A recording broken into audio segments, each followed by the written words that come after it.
o también es conocido en esta parte, ¿no?, como malaria. Es por mucho en sí la enfermedad parásita tropical más importante en el mundo y la enfermedad contagiosa que más muertes causa, a excepción de la tuberculosis. Esta enfermedad en sí es, como les dije, causada por un parásito. Para ser más exactos, sería de la familia de los protozoos, del género Plasmodium, y principalmente va a ser transmitida, ¿no? También pudiendo decirle que es una zoonosis, de lo que es la picadura en sí, de lo que es la hembra del mosquito anófeles. Ya. Pasamos a lo que es la diapositiva de malaria gestacional. Creo que mi compañera ya va a iniciar, doctor, justo en esta parte. A ver. Ya disculpe, mi audio no funcionaba. Ya. Ahora, cuando hablamos de malaria gestacional, esta es una entidad clínica muy especial debido a que la presencia de la placenta y el feto, el cuadro clínico y de laboratorio van a tener características propias que la van a diferenciar de la malaria del adulto. Se producen alteraciones en el organismo de la mujer y en la placenta, afectando en mayor o menor grado al feto, el mismo que va a quedar posteriormente expuesto a la transmisión vertical. Esta ha sido definida como la presencia del plasmodium en la sangre periférica materna o el hallazgo del parásito para el feto y también hasta para el neonato. Las mujeres gestantes van a tener mayor riesgo de infección y de enfermedad sintomática en comparación con mujeres adultas no embarazadas, debido a que hay una mayor densidad parasitaria, a una depresión de las células mediadoras de inmunidad, también al estado hormonal propio del embarazo y a un mayor estímulo para la replicación del parásito, agravándose el cuadro en adolescentes y en primigrávidas. Se ha demostrado ya por varios estudios que hay una relación entre la malaria y la paridad, habiéndose encontrado una mayor incidencia de malaria gestacional en primigrávidas, independientemente de la endemicidad de la zona de procedencia. Siguiente, por favor. Cuando hablamos de la epidemiología, durante el año 2019 en todo el mundo han ocurrido 228 millones de casos de malaria y cerca de 400 mil muertes, y 11 millones de embarazos han estado expuestos a la infección en países con endemicidad moderada y alta. De estas mujeres, aproximadamente 10.000 murieron por anemia ocasionada por la malaria, y en lugares como la África subsahariana también ocasiona la muerte no solo de estas mujeres, sino también de niños nacidos de madres que estuvieron infectadas durante el embarazo. En concreto, en América Latina se ha producido un aumento de casos desde el 2017. En esta zona, la malaria va a tener un patrón inestable, es muy común en adultos y va a tener un amplio espectro clínico, va a ir desde pacientes asintomáticos hasta desenlaces fatales, provocando anemia con alta frecuencia y produce mortalidad en todos los grupos de edad. Aproximadamente hay 107 países y territorios que se clasifican como endémicos, y 41% de la población mundial está en riesgo de adquirir la enfermedad. En el Perú sabemos que es un problema de salud pública, y el área de transmisión va a involucrar el 75% de nuestro territorio nacional, habiéndose determinado dos patrones epidemiológicos muy definidos, como es el patrón selva y el patrón costa norte. Se va a considerar entonces a nuestro país como un área malárica, ya que se dan estas condiciones para que haya una transmisión de la malaria tanto en los valles de la costa como en los interandinos, hasta los 2.000 y 2.500 metros de altura, y en toda la región de la selva amazónica. Siguiente, por favor. Desde el punto de vista epidemiológico, los países se van a agrupar en dos grandes áreas según la magnitud de la transmisión. Hay áreas de transmisión alta o transmisión estable. Ese se considera a los países con alta endemicidad, con una mínima fluctuación de casos. Hay una carga alta de infección malárica en la población general y también en la mujer embarazada, quienes, a pesar de la alta parasitemia, son generalmente asintomáticas, debido a que estas exposiciones repetidas antes del embarazo les ha permitido desarrollar cierto nivel de inmunidad que las va a catalogar como semi-inmunes. En estas mujeres, los mayores efectos van a ser restricción de crecimiento intrauterino, prematuridad, bajo peso al nacer, muerte neonatal y anemia materna. Por el otro lado, en las áreas de transmisión baja o transmisión inestable, esos son los países donde la exposición tiene un incremento estacional o periódico, de manera que el número de casos es variable de año a año. La población no va a tener inmunidad y por tanto tampoco la mujer embarazada va a tener inmunidad en estas áreas. Es por esta razón que ellas desarrollan la enfermedad en su forma clínica muy sintomática y muchas veces severa, y complicaciones del sistema nervioso central, anemia, abortos y muerte materna, también como anemia hemolítica, hipoglicemia, edema pulmonar, insuficiencia renal aguda, malaria cerebral, entre otros. Siguiente, por favor. Hablando de la etiología, transmisión y patogenia, el agente etiológico, bueno, el paludismo es provocado por protozoos del género Plasmodium, los denominados plasmodios. El plasmodio tenemos Falciparum, Vivax, Oval, Malariae, Knowlesi. De estos, el Plasmodium falciparum es el de mayor morbilidad y mortalidad, sobre todo en la madre gestante. El periodo de incubación es de aproximadamente 12 a 35 días y en el caso del falciparum es de 12 a 14 días. Esporádicamente, los síntomas se pueden presentar variando desde los 7 días tras la picadura del mosquito hasta incluso varios meses después, en especial en los casos que haya sido por infección del Plasmodium vivax y el Malariae. El reservorio y las vías de transmisión. El reservorio de los plasmodios son los seres humanos y también los macacos, en el caso del Plasmodium knowlesi. La enfermedad se transmite por los mosquitos anófeles que han adquirido estos protozoos cuando han succionado la sangre de humanos o de los macacos infectados. Siguiente, por favor. En condiciones naturales, la malaria se transmite a través de la picadura de la hembra anofelina infectada y también existen otros mecanismos como sería la transfusión de sangre, el uso de jeringas infectadas, la vía vertical madre-niño y los trasplantes de órganos. El plasmodium tiene un ciclo que se desarrolla en el mosquito, que es el ciclo esporogónico, y el que se desarrolla en el humano, que es el ciclo esquizogónico. El ciclo en el humano se va a iniciar con la penetración intracapilar de los esporozoitos por la picadura del mosquito a través de la piel. Estos posteriormente pasan a la circulación general, donde van a permanecer aproximadamente 30 minutos y después de esto invaden a los hepatocitos. En esto se van a desarrollar hacia esquizontes. Cada hepatocito infectado que se rompe libera entre 10.000 y 30.000 merozoitos que van a invadir los eritrocitos circulantes. Y eso va a ser importante para poder entender el mecanismo de patogenia en el caso de las mujeres embarazadas, por ejemplo. Siguiente, por favor. Esta liberación de estos merozoitos que estábamos hablando van a desintegrar una cadena de episodios de fiebre y otros síntomas y signos propios de la enfermedad.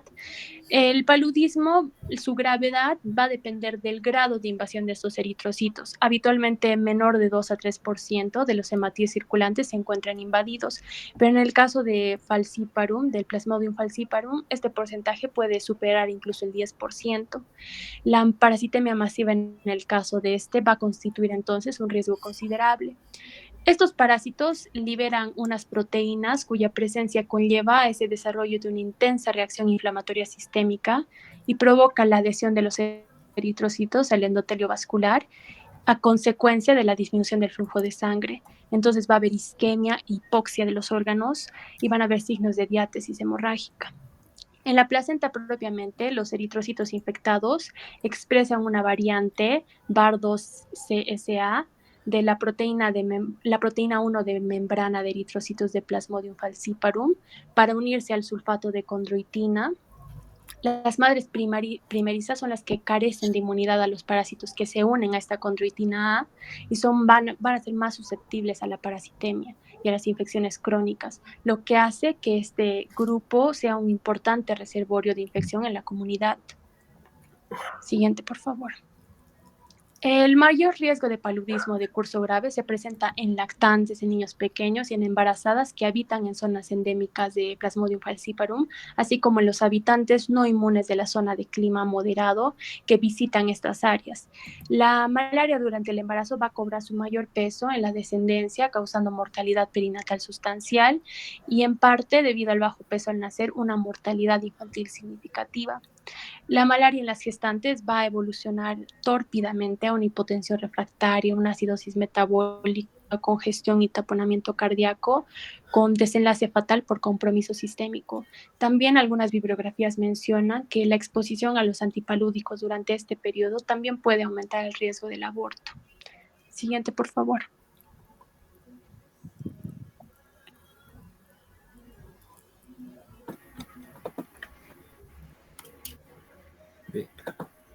Ya. Buenas tardes. Continuando con la exposición, vamos a hablar de lo que serían los factores de riesgo. En este caso, en general, los factores de riesgo son las gestantes, los niños menores de 5 años, los adultos mayores de 65 más y la comorbilidad. Podemos prestar atención en lo que serían las gestantes y la comorbilidad.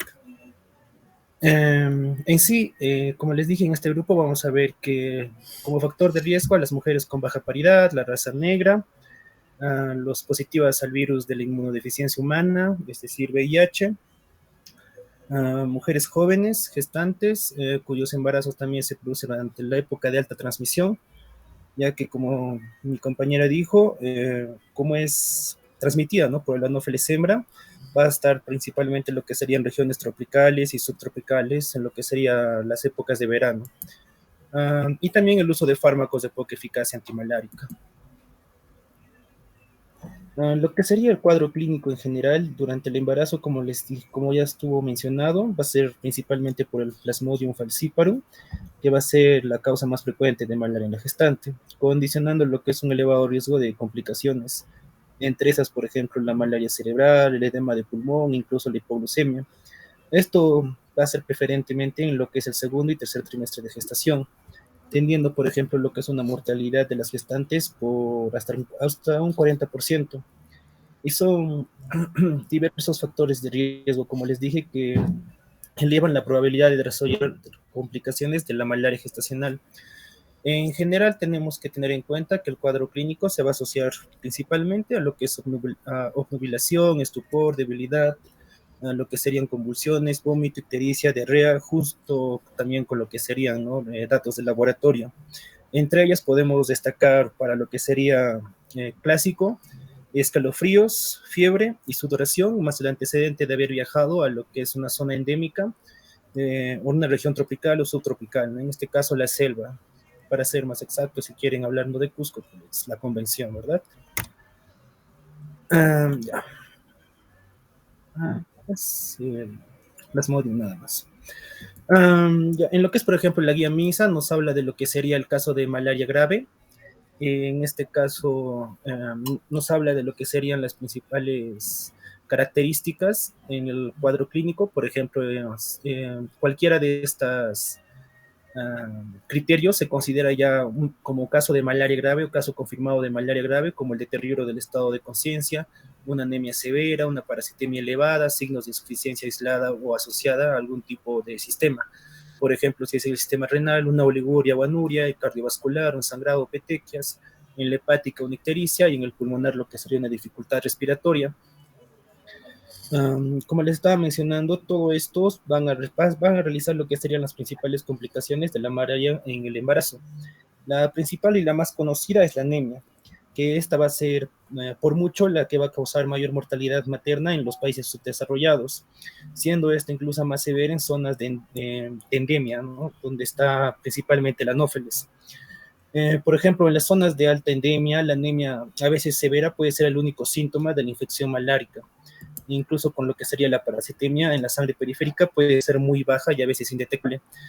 Pero es por eso que esta razón es importante la anemia como principal complicación. Otra, por ejemplo, tenemos a lo que sería la hipoglucemia. En todo caso, esta complicación también va a ser una infección, va a ser debido a la infección palúdica y es 7 veces más frecuente en la gestante malárica que en la paciente no embarazada.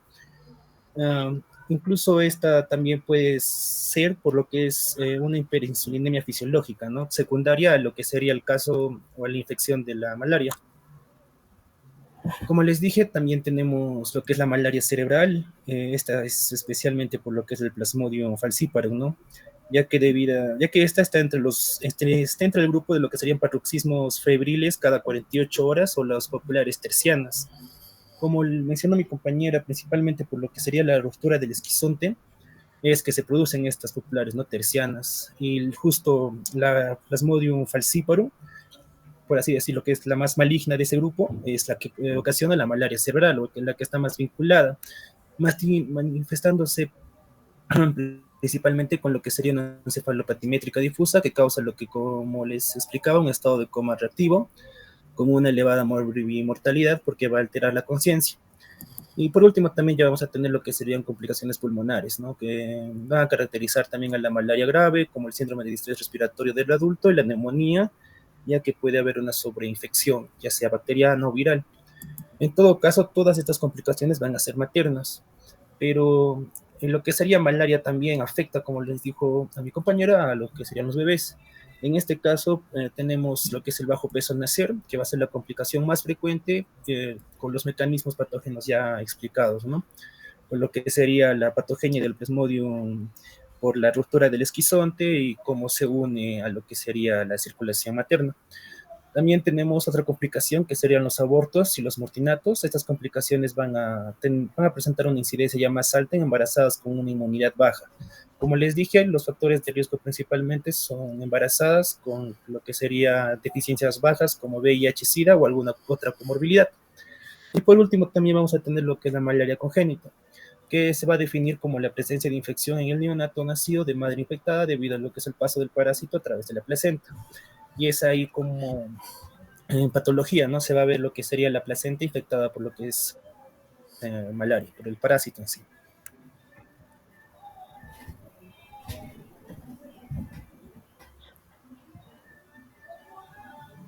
Bueno, continuando con la exposición, muy buenas tardes, compañero doctor. Ahora voy a hablar acerca de lo que es el diagnóstico y el tratamiento. Siguiente, por favor. Básicamente, la parte del diagnóstico lo hemos dividido en dos, que sería ver la parte del diagnóstico clínico y luego el diagnóstico laboratorial, ¿no? Ahora, en cuestión del diagnóstico clínico de la malaria en mujeres embarazadas, es similar a de las personas no embarazadas y se basa en los síntomas y en la historia de exposición al parásito de la malaria. De entre ellos, se tomó un artículo de referencia que tenemos aquí en la parte, ¿no?, central, que es el diagnóstico de la malaria, una breve revisión para poder ver, ¿no?, cuáles eran los síntomas más característicos. Y en la cabeza tenemos lo que es la fiebre, después los escalofríos. En relación a la fiebre, que es uno de los síntomas más característicos de la malaria, puede ser intermitente o con episodios de fiebre alta, seguidos básicamente de periodos de temperatura normal. Ahora, en relación a los escalofríos suelen acompañar a la fiebre y pueden ser intensos. Durante los escalofríos la persona puede temblar y básicamente sentir frío, ¿no? Después vamos a tener lo que es sudoración profusa, que después de los escalofríos es común que se produzca técnicamente esta sudoración profusa, ¿no? También vamos a tener características del dolor de cabeza, ¿no?, que también es característico, y muchas personas con malaria básicamente van a experimentar dolores de cabeza intensos que pueden ser constantes o básicamente intermitentes. Y también vamos a tener lo que es el dolor muscular, ¿no?, que es otro síntoma común en la malaria y puede sentirse como si los músculos y las articulaciones estuvieran adoloridas. Ahora, en la parte inferior del citado artículo, podemos nosotros resaltar que un diagnóstico clínico de malaria sigue siendo un desafío debido a la naturaleza no específica de los signos y síntomas que se superponen y considerablemente con otras enfermedades comunes y potencialmente mortales, ¿no? Como infecciones virales, bacterianas comunes o enfermedades febriles. Siguiente, por favor. Bueno, ahora veamos un poquito acerca de lo que es el diagnóstico laboratorial. Entonces, es el diagnóstico rápido y eficaz de la malaria no solo alivia el sufrimiento, sino que también disminuye la transmisión comunitaria. Entonces, el diagnóstico laboratorial va a tener tres ejes principales. A la cabeza vamos a tener lo que es la microscopía de gota gruesa, que es una de las pruebas más utilizadas y se considera el gold estándar para el diagnóstico de la malaria, ¿no?, que consiste en examinar una muestra de sangre teñida al microscopio Y en la técnica de gota gruesa, una gota de sangre básicamente se extiende sobre un portaobjetivos y se analiza la búsqueda de parásitos. Como podemos observar en esta pequeña placa que se ha ampliado, lo que básicamente se busca es al organismo que desencadena todo esto, que es el plasmodium, ¿no? En sus dos variedades.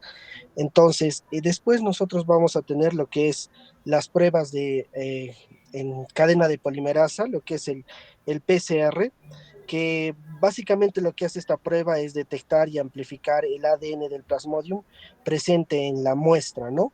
También vamos a tener nosotros lo que es la reacción de cadena de polimerasa, que, bueno, la que hablo, perdón, después tenemos las pruebas de diagnóstico rápido del PDR, que bueno, también es empleado, ¿no? Ahora, en la parte inferior al costado del microscopio también puse anemia, y es característico, por ejemplo, cuando hay casos graves y nosotros pedimos un examen de sangre, que haya bastante anemia marcada en la gestante, debido a que como está el parásito alrededor de la sangre, va a buscar eliminarse y al mismo tiempo se eliminan glóbulos rojos y esto desencadena en una anemia, ¿no? Siguiente, por favor. Bueno, ahora hablemos un poquito del tratamiento. El objetivo del tratamiento debe ser la cura radical, pues rara vez se consigue la curación clínica si los parásitos no son eliminados. En el caso de malaria gestacional complicada o severa, el objetivo del tratamiento es salvar la vida de la madre en forma secundaria y prevenir básicamente la recrudescencia y la resistencia de los antimaláricos y la discapacidad. Entonces, lo que se ha buscado también como referencia es esta revista peruana de ginecología y obstetricia, de donde se han sacado estos cuadritos actualizados, ¿no? Entonces, tenemos, por ejemplo, acá el tratamiento de malaria gestacional por Plasmodium vivax. El medicamento que se va a utilizar es la cloroquina, el primer día 4 tabletas, el segundo día 4 tabletas y el tercer día 2 tabletas, ¿no? Ahora, luego, a semanal hasta el parto, 2 tabletas por semana. Entonces, en esa primera línea, técnicamente se utilizan 10 tabletas. Ahora, en el nota, como dice, ¿no? Acá, en el parto, tomar una muestra de sangre a la madre y el cordón umbilical para prueba de gota gruesa. En el puerperio, indicar primaquina, 2 tabletas al día, 30 miligramos durante 7 días. Y es importante resaltar este término primaquina porque si nosotros observamos en la parte inferior, nos dice bien claro, las gestantes no deben recibir primaquina por el riesgo de producir hemólisis y metahemoglobinemia en el feto. Solo se les administra cloroquina en la forma discreta para un adulto a razón de 10 miligramos por kilogramo de peso al día, 10 tabletas en total como lo hemos visto. Luego se administra semanalmente una dosis de cloroquina, 2 tabletas o 5 miligramos base por recién es donde entra la primaquina. Siguiente, por favor. Bueno, en esta otra tabla nosotros lo que vamos a tener es el tratamiento de malaria gestacional no complicada causada por Plasmodium falciparum en el primer trimestre. Entonces tenemos la alternativa 1 que es quinina y clindamicina. En quinina tenemos 600 miligramos cada 8 horas, 2 tabletas cada 8 horas durante 7 días. Y en clindamicina 600 miligramos cada 12 horas, 2 cápsulas cada 12 horas, básicamente por 7 días. En la alternativa 2 tenemos lo que es artesunato con clindamicina. En relación al artesunato, 250 miligramos día, 1 tableta por día, 7 días. Y la clindamicina 600 miligramos cada 12 horas, 2 cápsulas cada 12 horas por 7 días, ¿no? Y como nota, nosotros podemos observar que se recomienda la alternativa 2 solo si el tratamiento de la alternativa 1 falla o no está disponible. Siguiente, por favor. Después nosotros vamos a tener lo que es el tratamiento de malaria gestacional no complicada causada por Plasmodium falciparum en el segundo y el tercer trimestre. Entonces igual vamos a tener acá nosotros 2 alternativas y en la primera tenemos lo que es el artesunato con clindamicina. En primera instancia artesunato 250 miligramos por día, 1 tableta por día durante 7 días y clindamicina 600 miligramos cada 12 horas, 2 cápsulas cada 12 horas por 7 días. Básicamente en la alternativa número 2 tenemos quinina y clindamicina. En ambos casos 600 miligramos, bueno, en la primera 600 miligramos cada 8 horas, 2 tabletas cada 8 horas o 600 miligramos cada 12 horas, 2 cápsulas cada 12 horas, ambos por 7 días. Siguiente, por favor. Bueno, y por último nosotros tenemos el tratamiento de malaria gestacional complicada o severa por Plasmodium falciparum. Igual tenemos 2 alternativas. En primera instancia tenemos lo que es el artesunato, que es una primera dosis a la hora cero, que es 2.4 miligramos por kilogramo intravenoso o intramuscular. una segunda dosis a las 12 horas de 2.4 miligramos por kilogramo intravenoso o intramuscular, y una tercera dosis a las 24 horas de 2.4 miligramos por kilogramo intravenoso o intramuscular. Luego tenemos como alternativa 2 la quinina, que es 20 miligramos por kilogramo en infusión intravenosa. Luego en infusión completar 10 miligramos cada 8 horas hasta las 24 horas. Y acá nos pone como nota, ¿no? Para la infusión, diluir 500 mililitros de dextrosa al 5% y pasar 4 horas cada vez, ¿no? Luego de cumplir las 24 horas del tratamiento arriba indicado, se debe continuar con el esquema de la alternativa 2 de la tabla 3 o la alternativa 1 de la tabla 3 que previamente nosotros hemos descrito. Siguiente, por favor. Eso sería todo. Muchísimas gracias. Perfecto. No sé si tienen alguna pregunta.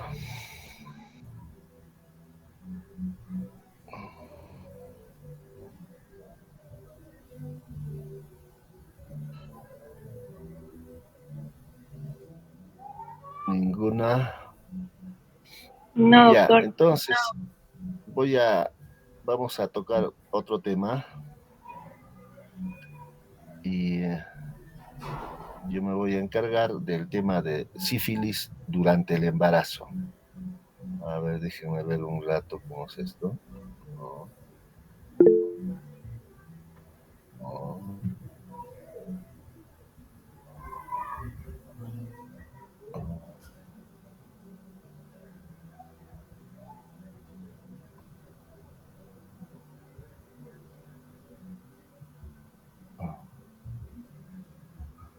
¿Se ve la diapositiva?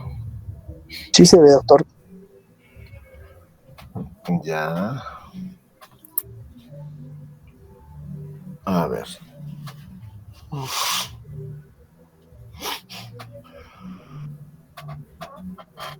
Si ustedes revisan historias clínicas, todas las historias tienen resultado de una prueba para sífilis. Todas. Sería bueno que a partir del lunes den una revisada. Abortos, gestantes, puérperas. ¿Por qué? Porque la sífilis, si es que una gestante tiene esta enfermedad, genera muchos problemas. Por lo tanto, como una forma de diagnosticar tempranamente, uno tiene que realizar las pruebas para la sífilis. ¿Cómo está esto?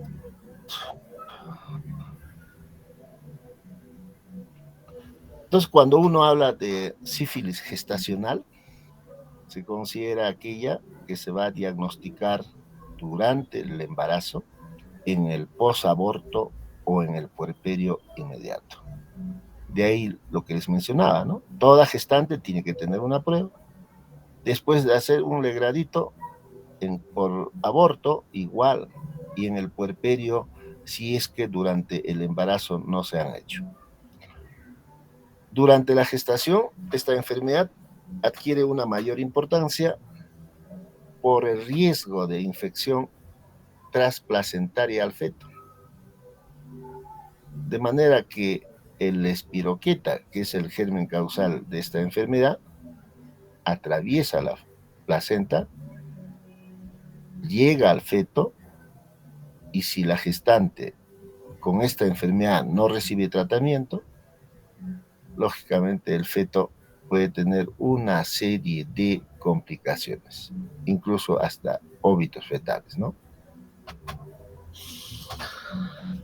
A la sífilis se le considera como una enfermedad infecciosa, sistémica, porque afecta todos los órganos del hombre. Es una enfermedad exclusiva del hombre y generalmente se transmite sexualmente, generalmente. Hay casos en los que se puede transmitir a través de sangre, a través de trasplante de órganos, a través de jeringas. pero como vamos a ver, generalmente es a través de relaciones sexuales. Es el agente que genera la sífilis, el treponema pálido. Y el 80% de mujeres infectadas está en edad reproductiva y lógicamente en riesgo de transmitir la infección al feto si se embaraza. De ahí que una mujer en edad reproductiva, si tiene relaciones sin protección, tiene que realizar pruebas como para hacer el diagnóstico. Porque me imagino a ustedes les ha mencionado, muchas veces esta infección pasa desapercibido. Por lo tanto, no van al hospital, no van a una clínica, no van a un consultorio para hacerse el diagnóstico. Pasa desapercibido. En América Latina y el Caribe, la prevalencia de sífilis gestacional es de 3,1 por 100 gestantes evaluados. Y en el Perú, 0,8 por 100 gestantes evaluados. La OPS, Organización Panamericana de la Salud, propone la meta de eliminar la sífilis congénita como problema de salud pública. Como verán ustedes, las organizaciones mundiales se preocupan de la presencia de esta enfermedad, porque si la gestante no se diagnostica, el feto, por lo tanto, el recién nacido puede tener sífilis congénita con todas las implicancias que esta pueda tener en el hombre, ¿no? Por lo tanto, la OPS propone llevar la incidencia de esta enfermedad a menor o igual de 5 por 10.000 recién nacidos.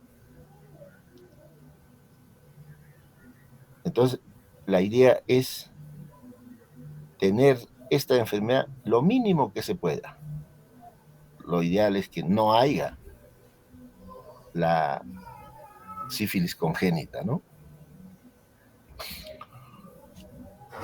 Si hablamos de la patogenia, el treponema ingresa por la presencia de lesiones que puede estar localizado a nivel del periné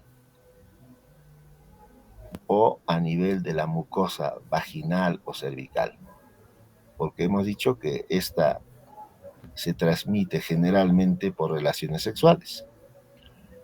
Entonces, si hay lesiones a ese nivel, ingresa.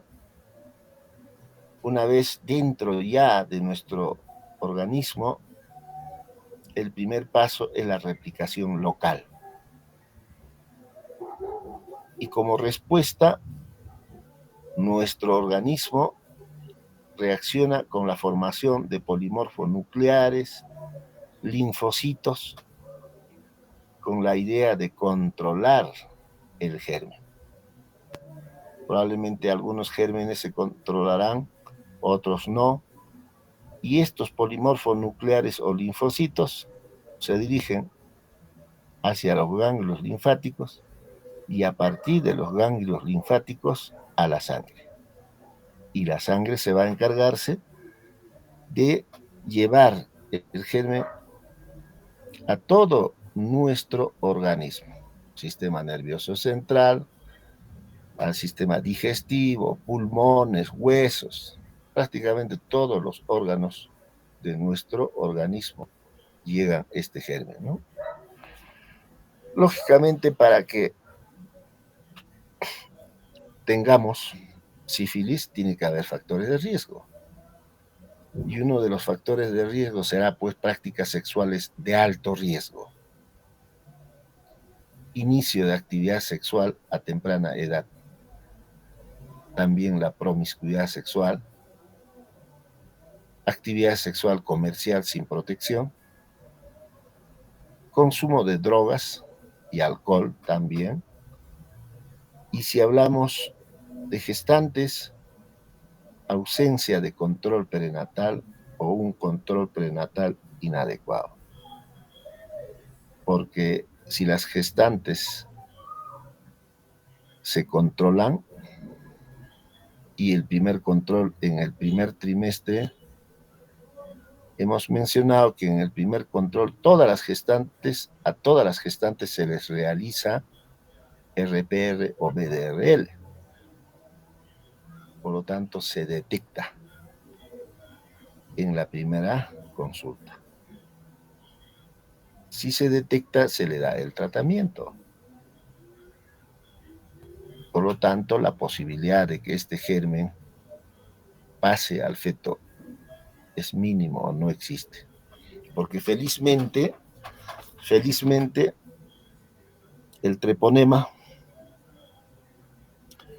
sigue siendo muy sensible a la penicilina. Por lo tanto, es efectivo el manejo de esta enfermedad con penicilinas. Cuando hablamos de sífilis, me imagino a ustedes les han mencionado, sífilis temprana, sífilis tardía. Se considera temprana hasta 1 año de haber adquirido la enfermedad. Y dentro de ello está lo que antes hablaba de primaria, secundaria, latente temprana. Sífilis tardía, mayor a 1 año de haber adquirido la enfermedad, y dentro de ello está la latente tardío o indeterminado. Y luego el terciario. Entonces, si ustedes son observadores, revisan historia, para hablar de sífilis, estas gestantes no necesariamente tienen manifestaciones clínicas de sífilis primaria, secundaria. No tienen. El diagnóstico es laboratorial. Por lo tanto, como el diagnóstico es laboratorial, se debe considerar a las gestantes que tienen RPR, VDRL reactivo, como que esta está o tiene una sífilis tardía, y dentro de ello, latente tardío o latente indeterminado, y recibe tratamiento como tal.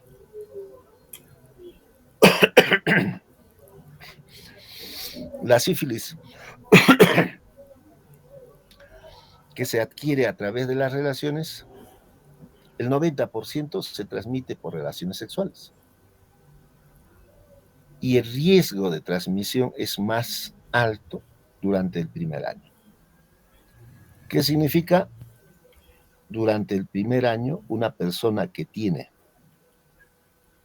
relaciones tiene la opción, la posibilidad de transmitir en el 90%. Por decir, si es un varón que tiene esta enfermedad o una mujer que tiene esta enfermedad, tiene relaciones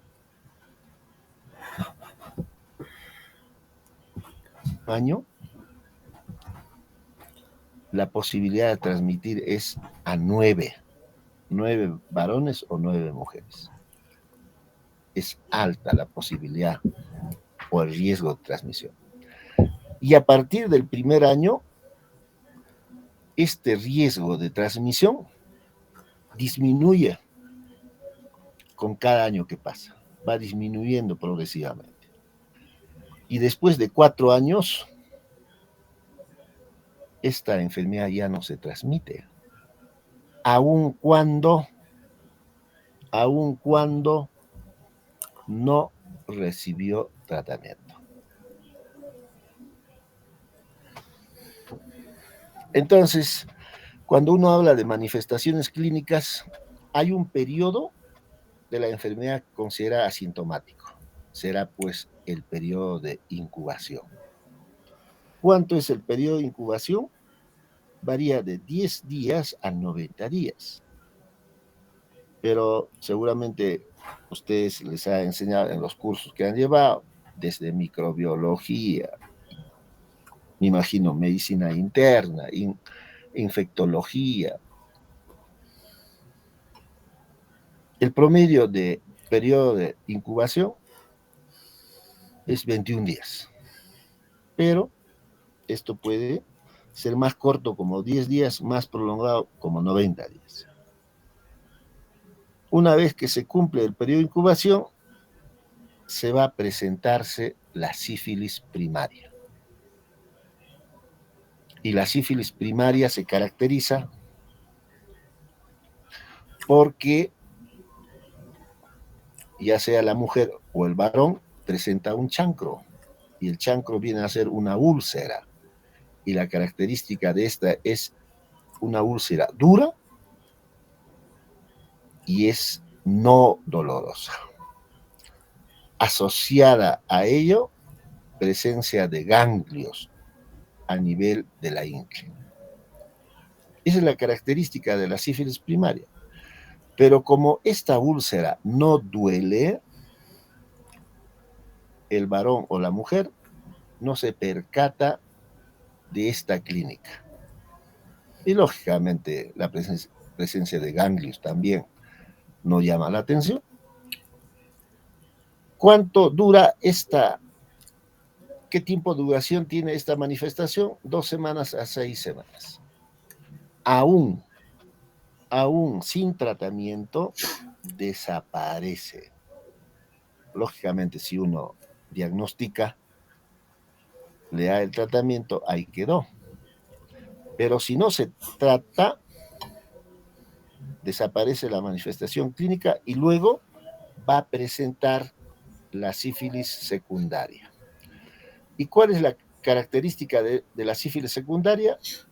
Muchas veces las personas presentan erupción cutánea. Pueden presentar condilomas planas o pueden presentar alopecia focal. Las erupciones cutáneas muchas veces lo hacemos pasar como que es un signo de intoxicación. Igual la sífilis secundaria, además de estas manifestaciones en la sífilis secundaria, tanto el varón como la mujer, lógicamente la gestante también, además de esas manifestaciones de la sífilis secundaria, puede presentar alza térmica. Entonces muchas veces vienen solo por alza térmica, temperatura 38, 38,5, solo vienen por eso. Y luego, igual la sífilis secundaria, las manifestaciones clínicas desaparecen aun cuando no recibe tratamiento, desaparece. Durante el embarazo o en gestantes, muchas veces la única manifestación es un óbito fetal, o sea, no nos hemos percatado, no nos hemos dado cuenta, sífilis primaria, manifestaciones de sífilis secundaria. Nos damos cuenta cuando hay óbito fetal o un recién nacido vivo con expresiones de sífilis congénita. ¿Qué nos tiene que hacer reflexionar en lo que respecta a óbito fetal? Si nosotros estamos frente a una gestante que viene por óbito, pensar también en sífilis. Dicho de otra manera, pensar en que la causa de este óbito puede ser la sífilis.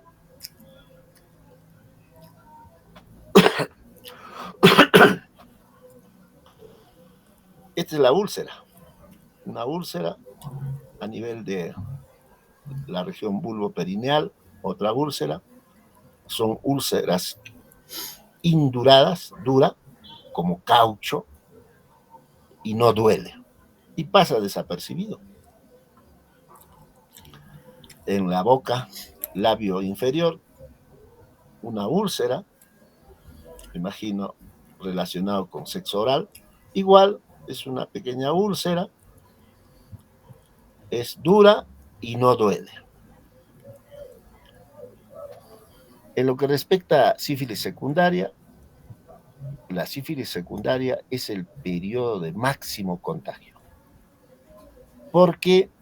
Porque en este periodo el germen no está localmente como en la sífilis primaria, porque en sífilis primaria el germen está acá, o está acá, o en los ganglios satélites. Ya en la sífilis secundaria, a partir de esas pequeñas úlceras, ya han pasado a la circulación sanguínea. Por lo tanto, este germen vamos a encontrar en todas las secreciones. Por eso se considera como periodo de máximo contagio. Dura entre 6 a 8 semanas las manifestaciones clínicas y se manifiestan de diferentes formas.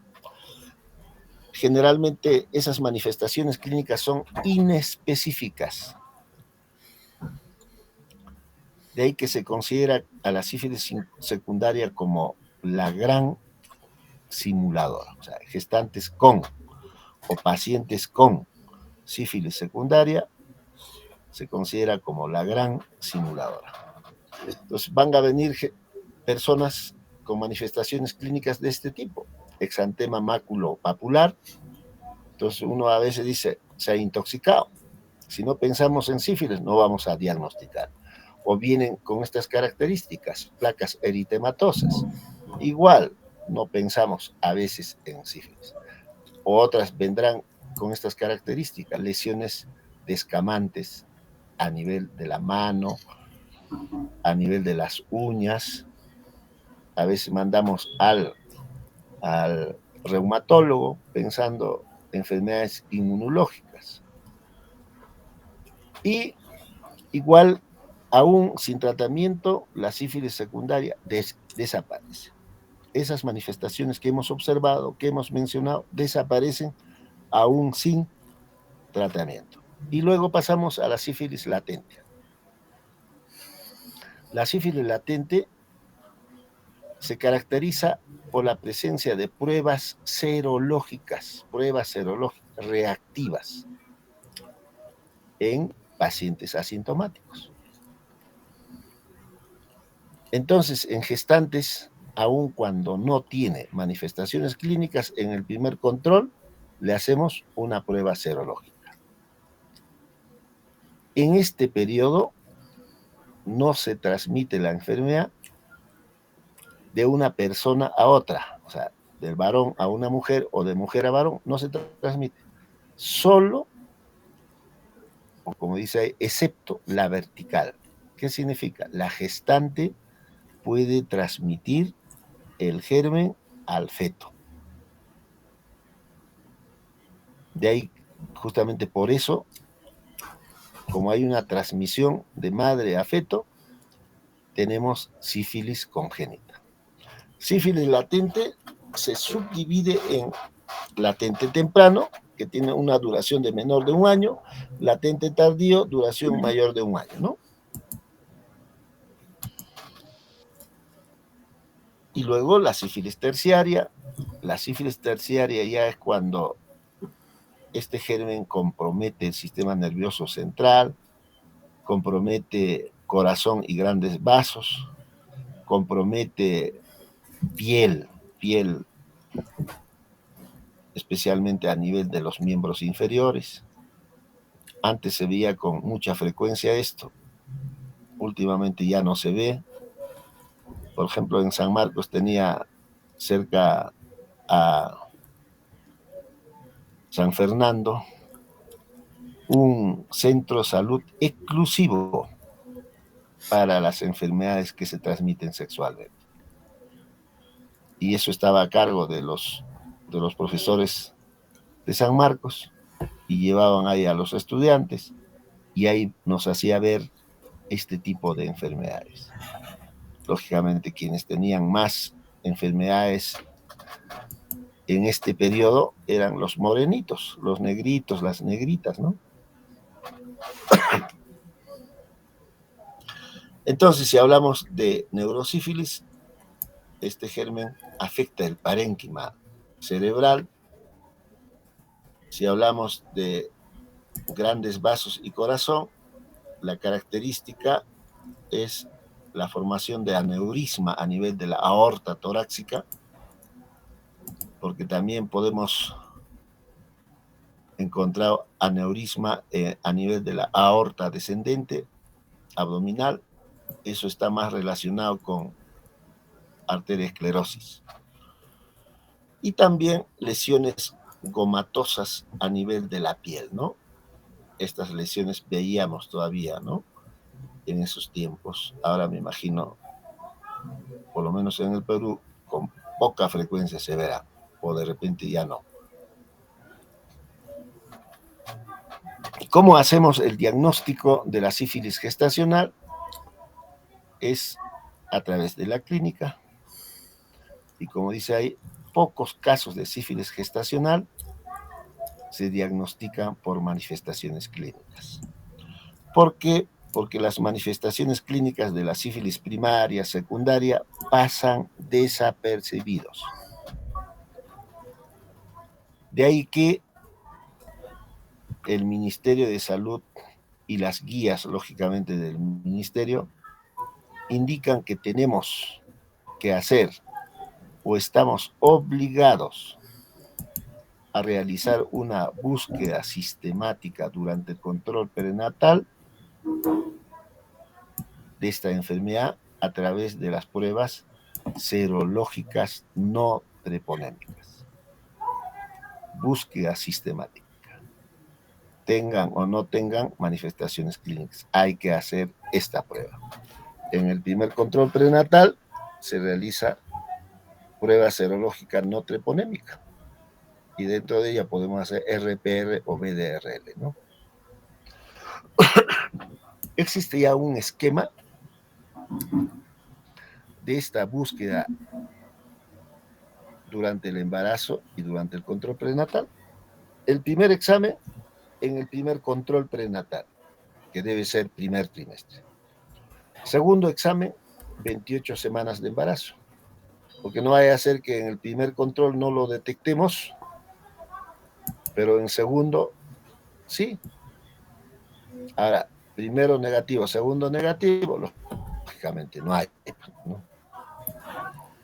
Y el tercero debe ser al momento del parto o en el puerperio inmediato. Entonces ustedes van a ver en emergencia, por lo menos en el Hospital Lorena, una gestante en trabajo de parto viene por emergencia, le toman la prueba y lo hacen ahí en emergencia.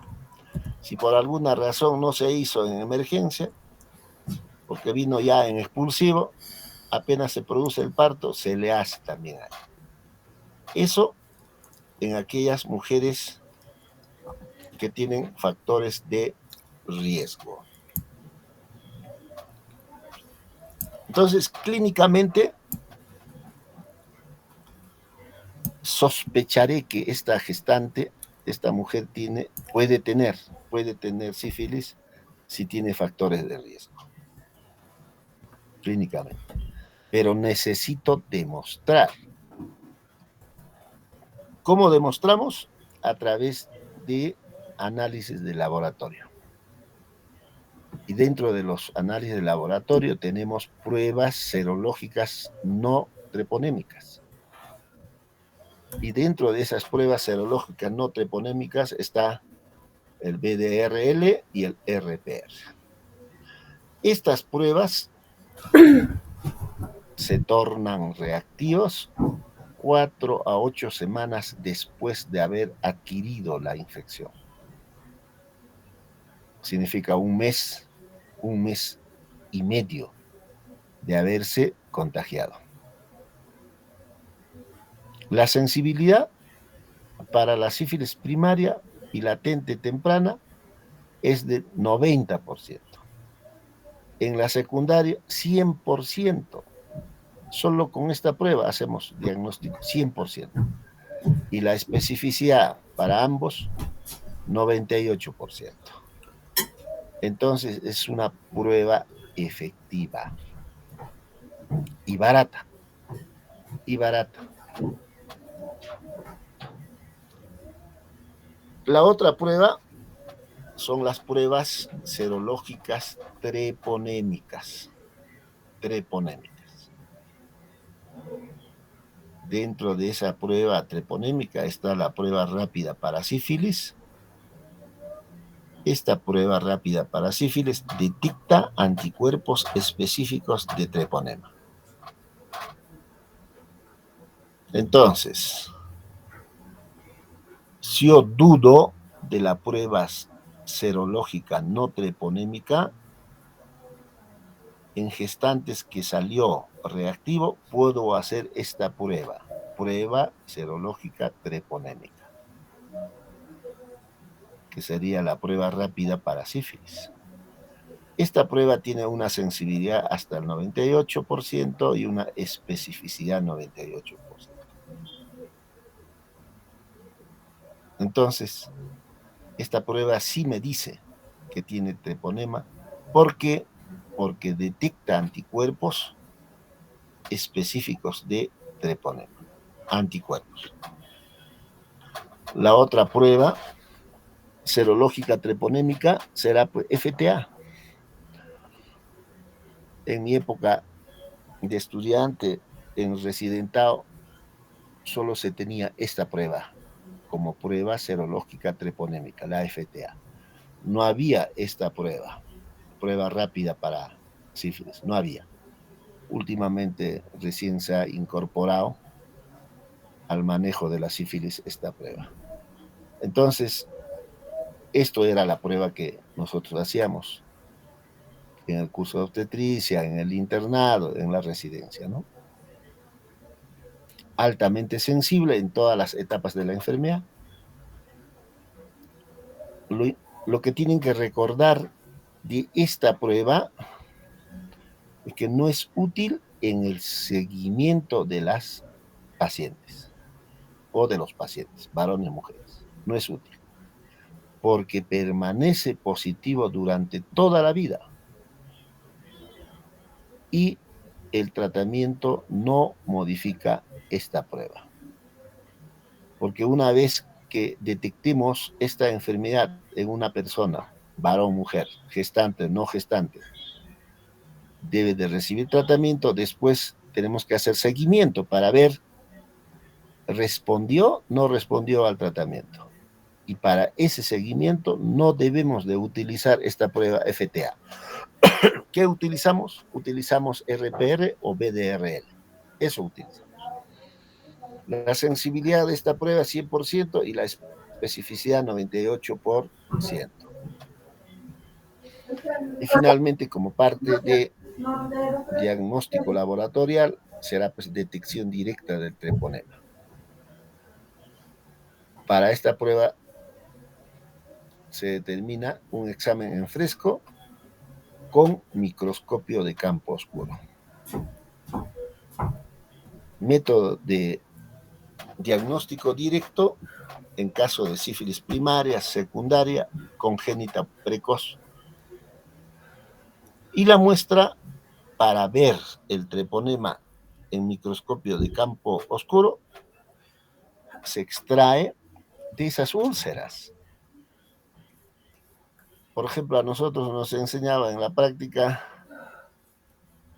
si la úlcera no tenía nada de secreción, el docente agarraba una jeringuita,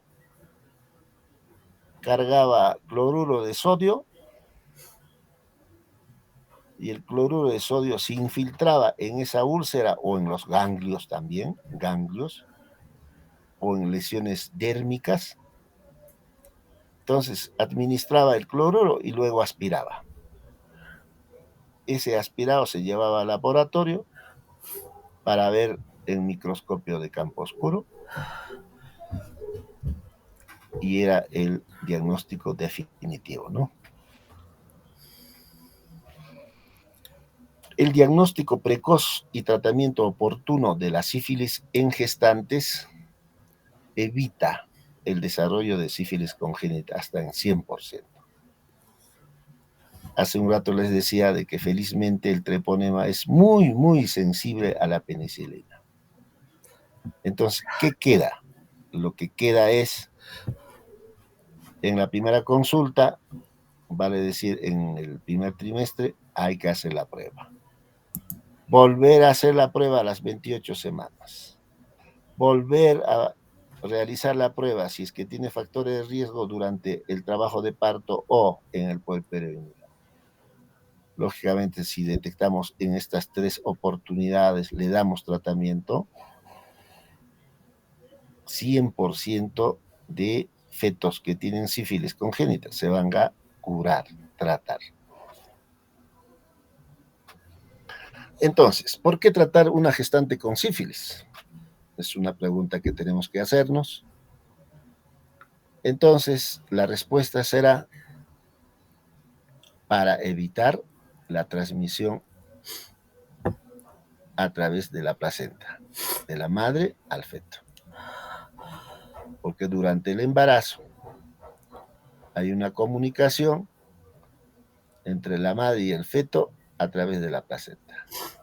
Pero también debemos tratar, porque durante el trabajo de parto, en el canal del parto, el feto se pone en contacto a través de la conjuntiva, a través de las fosas nasales, a través de la cavidad oral con este germen. Por lo tanto, si recibe tratamiento, ya no habrá gérmenes que pase por la placenta, ya no habrá gérmenes que se encuentre en el cuello, en la vagina, en el perineo. Por lo tanto, no pasará al feto. Por eso que se debe de tratar gestantes que tienen sífilis. El riesgo de transmisión está directamente relacionado con el estadio de la sífilis materna durante el embarazo. Significa, si una gestante tiene sífilis primaria y secundaria, el riesgo de transmitir hasta 100%. Si tiene sífilis latente temprano, 40%, sífilis tardía, 10%. Y en mi época de estudiante se decía que el treponema puede pasar al feto a partir de 18 semanas. Ahora se ha visto que el treponema puede pasar a través de la placenta desde 10 semanas de embarazo. Lógicamente, es más frecuente el pasaje de este germen entre la semana 16 y 24, más frecuente.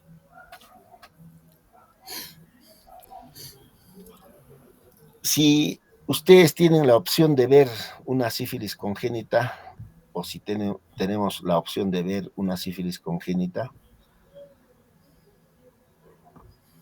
es fruto de la gestación de madre con sífilis gestacional que no recibió tratamiento o recibió tratamiento en forma inadecuada. Porque si se trató adecuadamente, no debemos de ver sífilis congénita. Por otra parte, la sífilis congénita se debe a la ausencia de control prenatal. Se debe a un tratamiento inadecuado, se debe a la ausencia de control serológico de la respuesta al tratamiento y manejo inadecuado de contactos. De ahí que también ustedes, me imagino, han visto, o sería bueno que pregunten en la práctica, si una gestante tiene sífilis o si una gestante tiene RPR reactivo, sin hacer la prueba al esposo, también el esposo debe de recibir tratamiento. Porque si el esposo o la pareja no recibe tratamiento, hablamos de manejo inadecuado de contactos.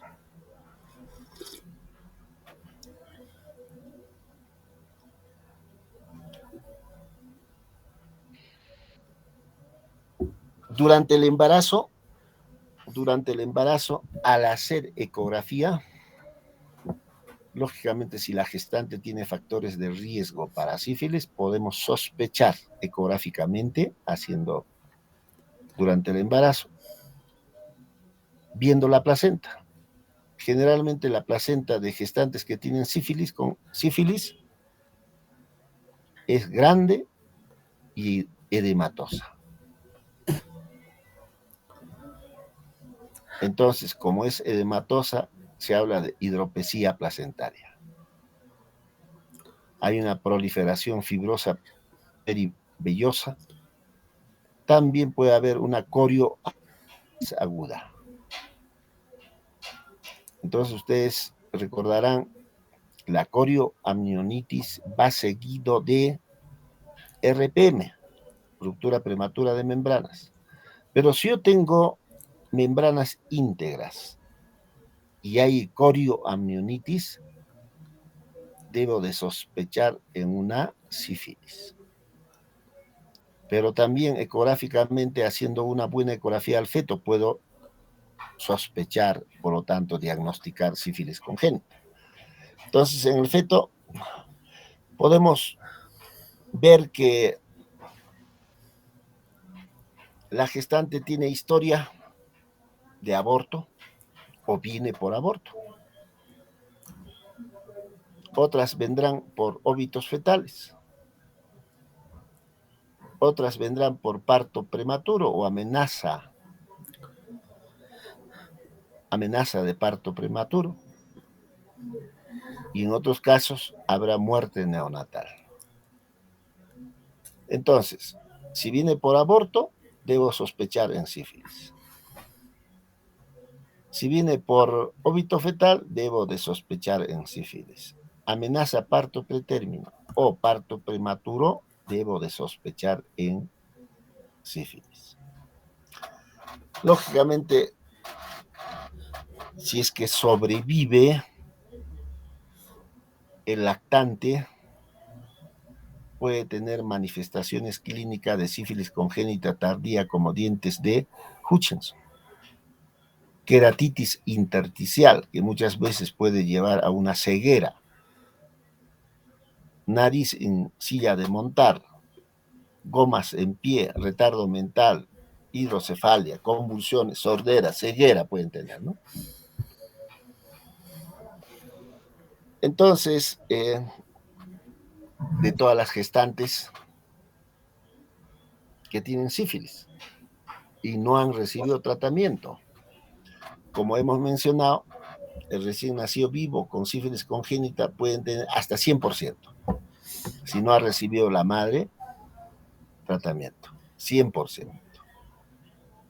Otras podrán abortar o podrán tener óbitos fetales hasta 10%, muerte neonatal 10%, parto pretérmino 6%.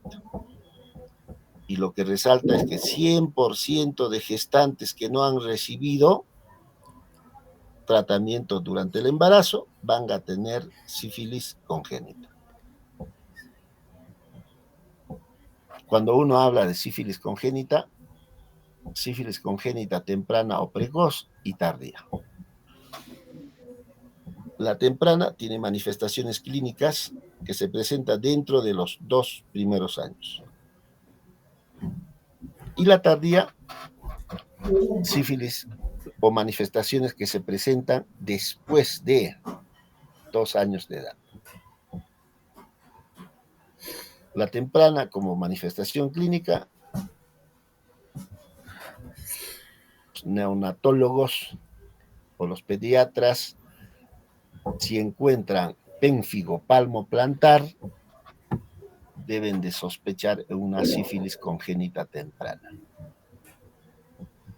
Igual los neonatólogos o los pediatras, si encuentran coriza sifilítica o lesiones a nivel tabique nasal, tienen que pensar en sífilis congénita temprana. O compromiso de vísceras, hepatomegalia, esplenomegalia. Si encuentran, a veces los neonatólogos al evaluar encuentran hígado grande, vaso grande. Tienen que sospechar pues en sífilis y hacer o solicitar las pruebas para demostrar la presencia de sífilis. También compromiso óseo, ¿no? Osteocondritis. Osteocondritis. Mientras la tardía, la tríada clásica, dientes de Hutchinson, corioretinitis y sordera. Estos son los dientes de Hutchinson, corioretinitis, que muchas veces, dependiendo de la gravedad, ceguera. Y en la práctica, a un grupo de muchachos la semana pasada, esta semana sería, le decía, hoy esta chica tiene problemas de visión. Habría que averiguar, no vaya a ser que haya tenido sífilis congénita, sino cuál sería otra explicación. Entonces, para eso sirve el conocimiento de estos temas, ¿no? Este es nariz en silla de montar. Es característico de niños que han tenido sífilis. Tibia en sable. Igual, tibia en sable. Característico también.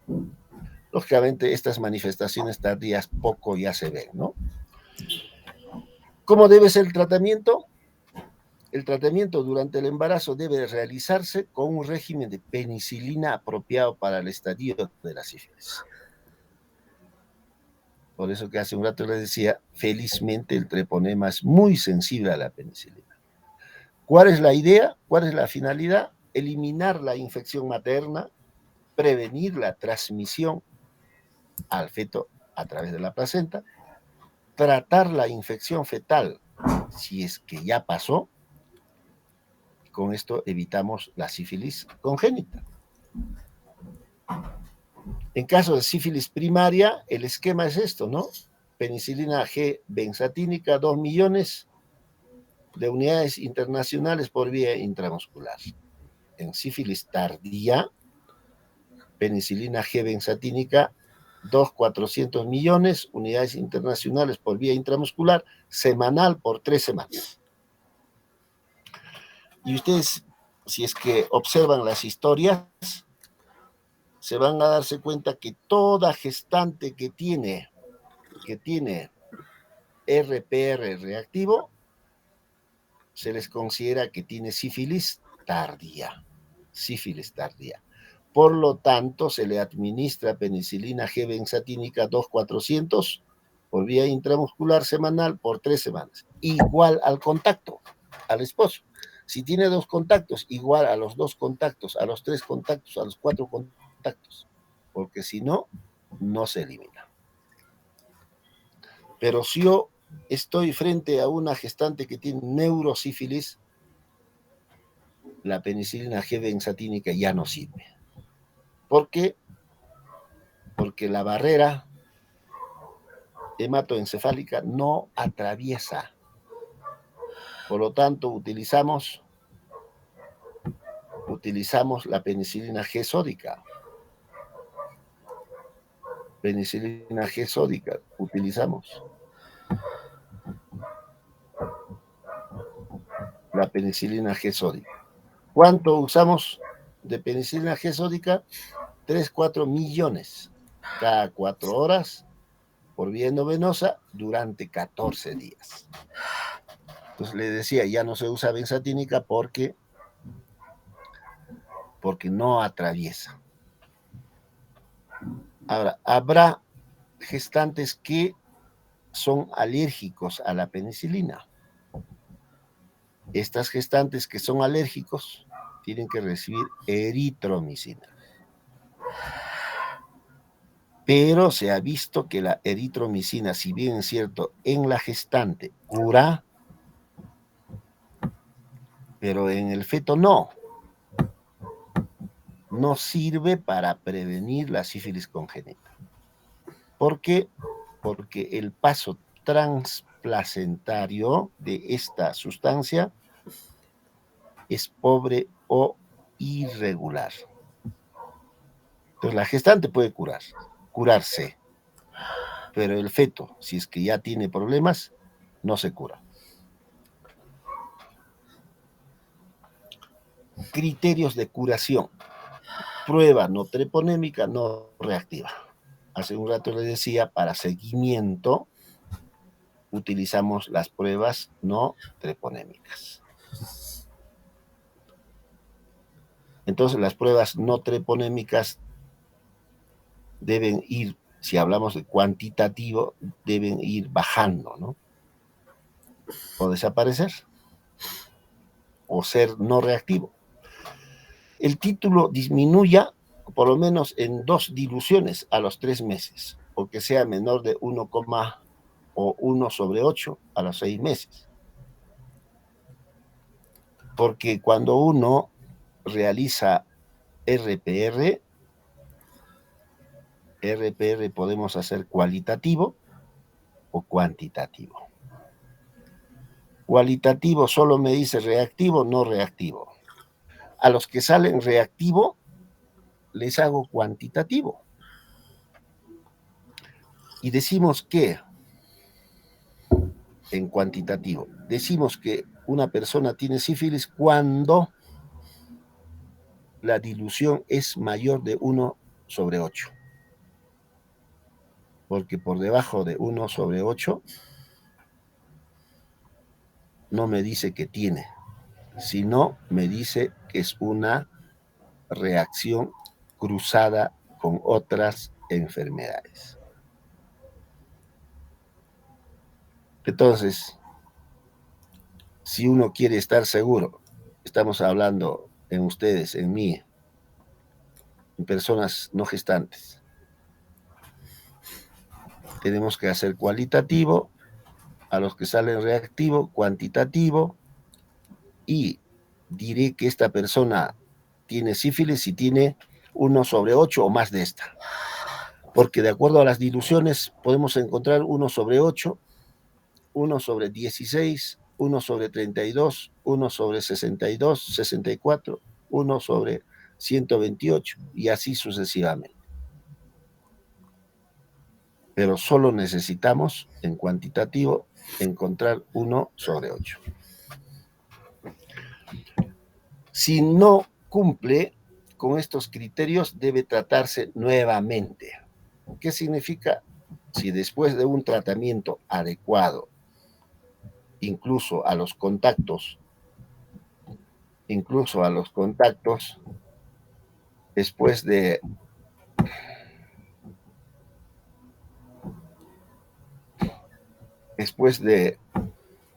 el tratamiento, hacemos la prueba no treponémica y sale reactivo, o si hacemos cuantitativo, sigue estando 1/8 más de esta, significa que no ha respondido. Por lo tanto, hay que aplicar otro esquema. O sea, aplicar otra vez el mismo esquema. Significa 2,400 por semana por 3 semanas. El seguimiento secuencial con pruebas, o se recomienda el seguimiento secuencial con pruebas no treponémicas, o sea, con RPR o BDR. Con eso se hace el seguimiento, ¿no? El seguimiento debe hacerse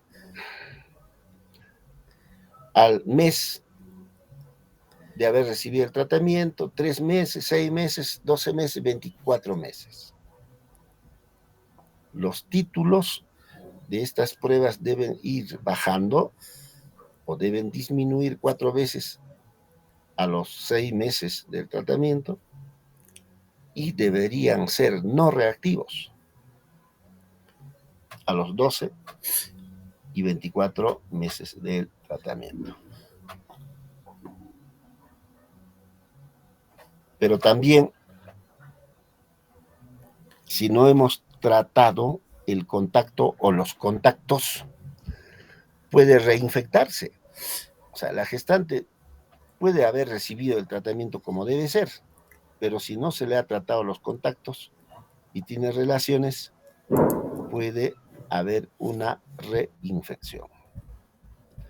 Una gestante o puérpera, después de un tratamiento adecuado, presenta durante el seguimiento, para sospechar en reinfección, las siguientes características: presencia de lesiones en piel de genitales o mucosas. Aparece nuevamente esas úlceras y ganglios a nivel del perineo. Incremento de títulos de prueba no treponémica, de 4 veces respecto a la prueba inicial. Si eso se presenta, estamos hablando de que estamos frente a una reinfección.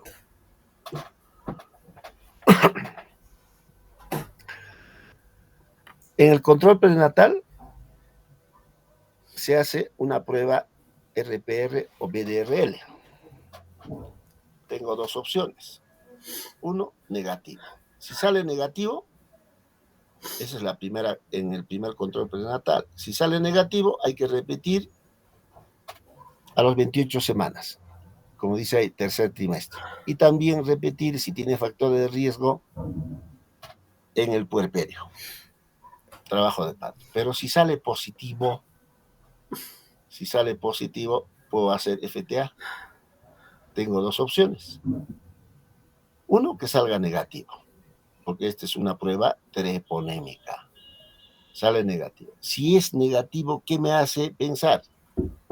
¿Por qué salió positivo? Era un falso positivo. Falso positivo. Significa que ha habido una reacción cruzada. ¿Con qué hace reacción cruzada?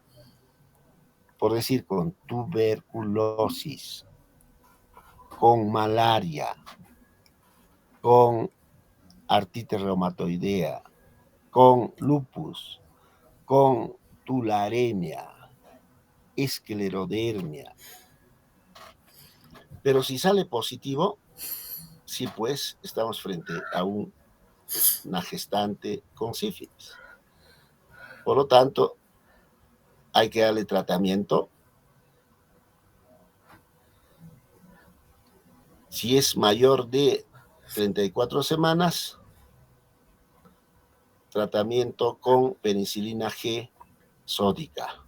Mayor de 34 semanas, penicilina G sódica, 4 millones cada 4 horas por 14 días. Pero si es menor de 34 semanas, se le administrará penicilina G benzatínica 4 o 2,400 semanal por 3 dosis. Además de tratar a la gestante, como dice acá, se tiene que tratar a la pareja o a los contactos, al contacto o a los contactos.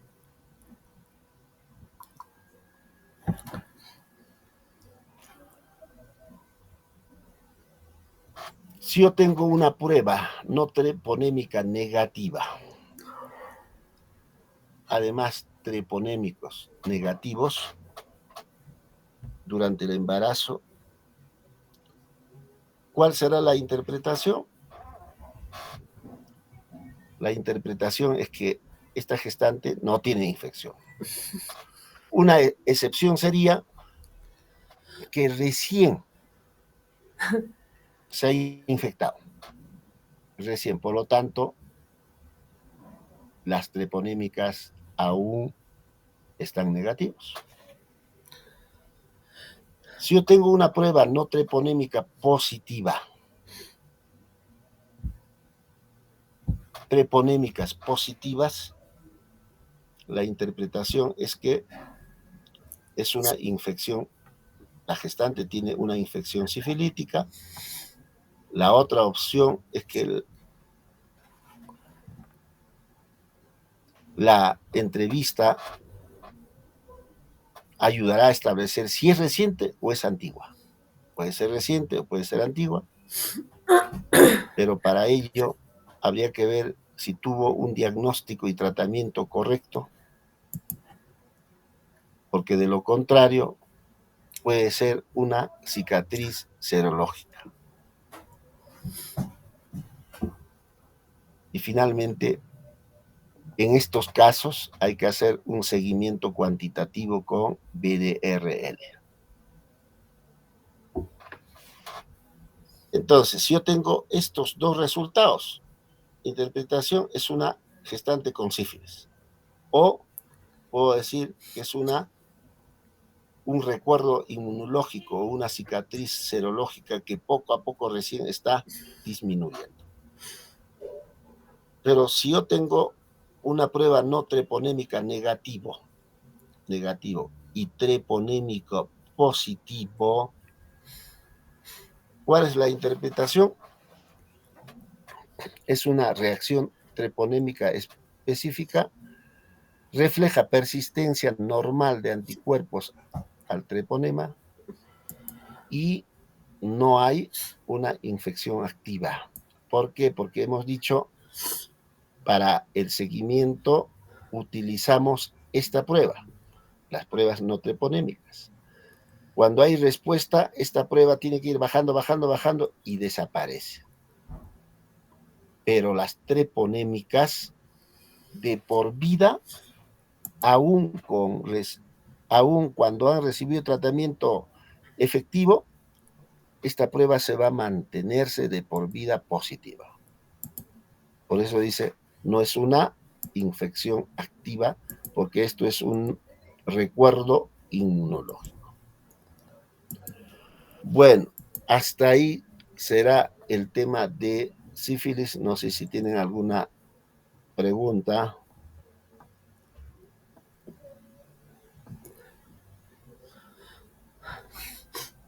¿Ninguna pregunta, Luisa? No, doctor, todo claro. Perfecto. Ya pues quedaremos acá si es que no hay ninguna pregunta. Está bien, doctor. El lunes, doctor, bueno, ¿le tocaba a usted o vamos a adelantar las exposiciones, doctor? ¿Qué tema tocaría? Un momento, por favor, doctor.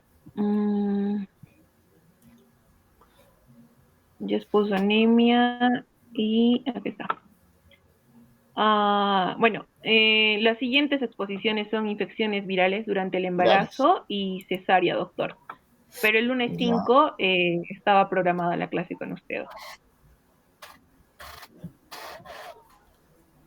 Pueden avanzar, pues, porque va a ser virtual. ¿Por qué? Porque tengo a las 3 de la tarde una sustentación de tesis y se supone en Larapa no lo puedo hacer, lo voy a hacer esa sustentación de tesis en el Hospital Lorena, va a ser virtual, lógicamente, entonces va a ser virtual la clase.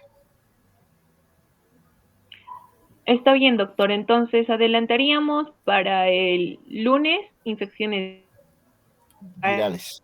y cesárea y el miércoles usted daría la clase, doctor. Ya, pero después de eso, ¿qué faltaría? ¿Mortalidad materna? Después viene abdomen agudoquirúrgico y mortalidad materna. Claro. Ya, entonces miércoles, ¿qué fecha es el miércoles que viene? El 5 expondría a mis compañeros miércoles 7, doctor. Miércoles 7. Todavía queda una semana más después de eso. Sí, doctor. El examen es el 19. El lunes 5 sería cesárea y virus. Bueno, enfermedades virales. Y el día 7 la clase por usted. El 12 se puede alentar las exposiciones, doctor, para terminar el miércoles con usted y el 19 dar el examen. Ya, perfecto. Así sería. Muy bien. Entonces nos quedarían 2 clases más para que usted nos dicte, doctor. Ya, está bien. Ok. Perfecto. Bueno, Buenas tardes. Buenas tardes, hasta nos luego, veremos doctor. el diálogo. Cuídese, doctor. Bien.